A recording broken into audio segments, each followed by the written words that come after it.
The Russian government has perpetrated cyber attacks against Ukraine.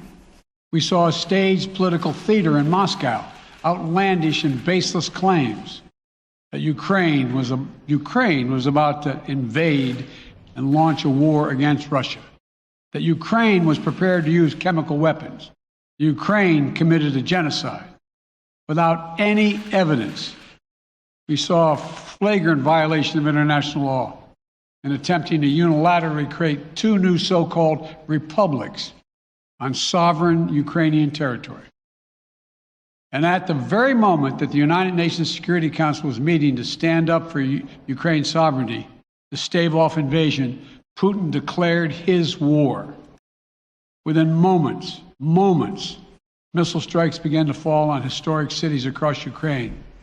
Then came the air raids, followed by tanks and troops rolling in. We've been transparent with the world.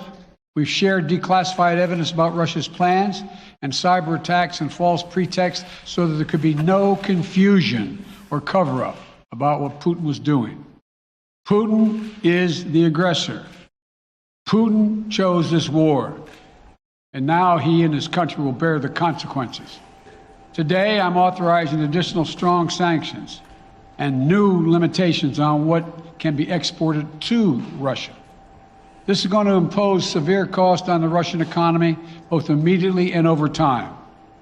We have purposely designed these sanctions to maximize the long-term impact on Russia and to minimize the impact on the United States and our allies. I want to be clear, the United States is not doing this alone. For months, we've been building a coalition of partners representing well more than half the global economy. 27 members of the European Union, including France, Germany, Italy, as well as the United Kingdom, Canada, Japan, Australia, New Zealand, and many others, to amplify the joint impact of our response. I just spoke with the G7 leaders this morning, and we're in full and total agreement. We will limit Russia's ability to do business in dollars, euros, pounds, and yen to be part of the global economy. We'll limit their ability to do that. We're going to stunt the ability to finance and grow the Russian military.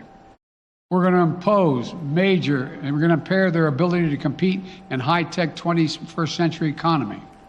We've already seen the impact of our actions on Russia's currency and the ruble, which early today hit its weakest level ever in history. The Russia stock market plunged today. The Russian government borrowing rate spiked by over 15%. In today's actions, we've now sanctioned Russian banks that together hold around $1 trillion in assets. We've cut off Russia's largest bank, a bank that holds more than 1/3 of Russia's banking assets by itself, cut it off from the U.S. financial system. And today, we're also blocking 4 more major banks. That means every asset they have in America will be frozen. This includes VTB, the second largest bank in Russia, which has $250 billion in assets. As promised, we're also adding the names to the list of Russian elites and their family members that we're sanctioning as well. As I said on Tuesday, these are people who personally gain from the Kremlin's policies, and they should share in the pain.